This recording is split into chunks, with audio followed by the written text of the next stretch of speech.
అదే RTV app వార్తల్ని క్షణాల్లో చదివే అవకాశం ఉంటుంది. ఒక న్యూస్ పేపర్, ఒక టెలివిజన్ ఛానల్ మీ చేతుల్లో ఎప్పుడు ఉంటాయి. 10 సంవత్సరాలు చూసినట్లయితే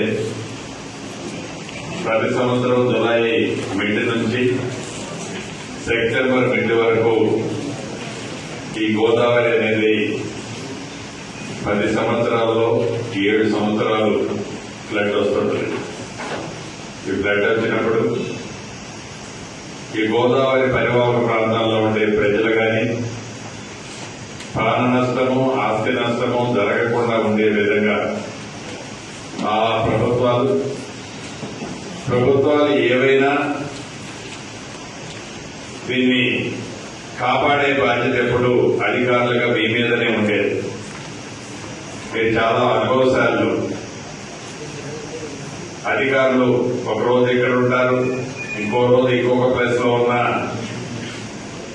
గతంలో మీ ఇక్కడ పనిచేసిన వాళ్ళ ద్వారా మీకు పూర్తి సమాచారం మీ దగ్గర ఉంటుంది. ఉండే దాంట్లో భాగంగా ఒక చిన్న పొరపాటు జరిగితే దాని ప్రభావం ఎంత ఉండేదో అనేక సందర్భాల్లో మనం చూశాం. అటువంటి చిన్న పొరపాటు కూడా జరగకుండా ఉండే విధంగా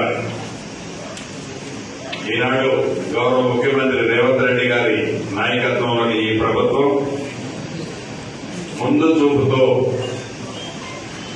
రెండవ ప్రమాద హెచ్చరిక వచ్చినప్పుడే గౌరవ ముఖ్యమంత్రి గారి సూచనల మేరకు నేను ఇక్కడికి రావడం జరిగింది.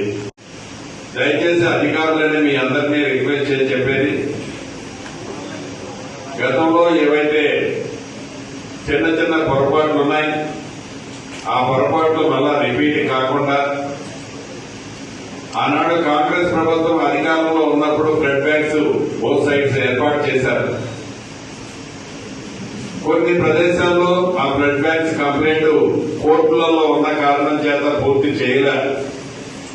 గడిచిన 10 సంవత్సరాల్లో ఆ మిస్ అయిన పాకెట్లని ఆనాటి ప్రభుత్వం వాటి మీద శ్రద్ధ చూపని కారణంగా లాస్ట్ ఇయర్ వచ్చిన ఫ్లడ్ తో ఈ ప్రాంతం ఆస్తి నష్టం ఎంత జరిగిందో మనం ప్రత్యక్షంగా చూశాం. ఇందిరమ్మ రాజ్యం వచ్చిన తర్వాత ఆ గ్యాప్లన్నింటినీ యుద్ధ ప్రాతిపదిక మీద కంప్లైంట్ స్టేజ్ లోకి వచ్చాయి. ఈనాడు ఇంతకుముందే అక్కడ కలెక్టర్ గారు అధికారులు అంతా పరిశీలించాం.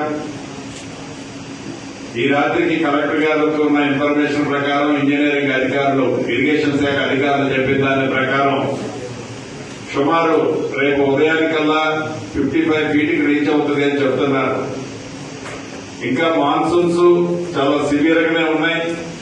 ఫర్దర్ గా కంటిన్యూ వర్షాలు వస్తే అది ఇంక్రీజ్ కూడా కావచ్చు.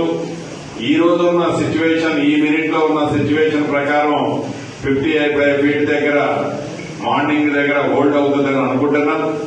ఏది ఏమైనా వరద ప్రమాదం అనేది మనకి చెప్పినది కాబట్టి మనం అన్ని యాంగిల్స్ లో 360 డిగ్రీస్ లో అన్ని యాంగిల్స్ లో మనం క్షుణ్ణంగా పరిశీలించి ఎక్కడా చిన్న ఇబ్బంది కూడా జరగకుండా ఉండే విధంగా రాష్ట్ర ప్రభుత్వం కావాల్సిన నిధులు ఇవ్వడానికి రెడీగా ఉంది.